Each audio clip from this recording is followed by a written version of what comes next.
Am I overreacting that my coworker took a video of me outside of work to prove I am not disabled? This is weird, so I need to know if I am crazy for going as far as I did. I have a condition of chronic pain. The way I explain it to people without chronic pain is that if pain were on levels from 1 to 10, normal people are at most at a 2 or 3 from day to day, where people with CP are at more like a 6. Like, imagine stepping on a Lego or hitting your funny bone. That's a very brief but excruciating 8. It's like if you pulled a muscle, and so T here is pain and discomfort if you move it, but pretty much daily. Some days I am higher on the scale. Rare blessed days I am more a 4, or by some miracle lower. Overall, I am active and operate well. I do own canes, but I only use them on days when I am 7 or above. Such a day came this past Sunday. On top of my full-time job, I have a part-time.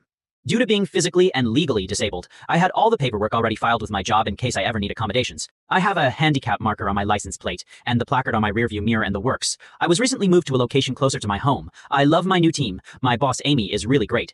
My colleague Casey and I get along okay, but we're the same position as assistant coordinators to Amy. The reason I was moved to that location was that it expanded and they needed more hands, so they added me. Casey has wanted a promotion for a long time, and everyone knows it. I was pretty open that I don't. Lol, any promotion from my position would be a full-time, and I already have a full-time job. I do this job to pad my savings and because I frankly like the job. Being busy also helps with my anxiety. I mean, Casey works hard, but she also likes to talk over me or rush to take charge of something before I can, when I clearly was getting to it. She then announces it. "Oh, I handled that for you, OP. Don't worry." And at first I was annoyed, but over time I was like, all right then, but you didn't have to. I talked to Amy about this. I want to pull my weight, but it can be challenging and redundant when Casey is racing to beat me to it. The point was for us to split tasks evenly.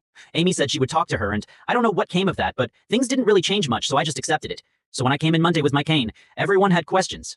I emailed Amy Sunday night, so she knew, but I tend to be private, so what I told everyone else was that I have a condition and sometimes I need a cane, but not always. Amy accommodated me. She assigned me tasks that required little to no movement. I was very grateful and got everything done pretty early, so I called over the radio if there was anything else I could do. Casey said no, she's got it, so I just handled admin stuff that's usually on the back burner. Literally replied with, okay, I'll tackle the admin list then. And Casey said no, she's got it, but Amy followed that with a thank you to me and confirmation that this would be helpful. I still needed my cane yesterday, Tuesday, and it was similar. I completed most of the admin to-dos and Amy was so relieved to have it done. She thanked me for coming in and doing all that instead of calling out. Casey made a comment that she could have helped, but I said that's okay and thanked her for handling the more physical tasks. We ended up walking to the parking lot together, and she asked which car was mine, so I pointed at it. Then she said, "So I know you are not disabled, by the way."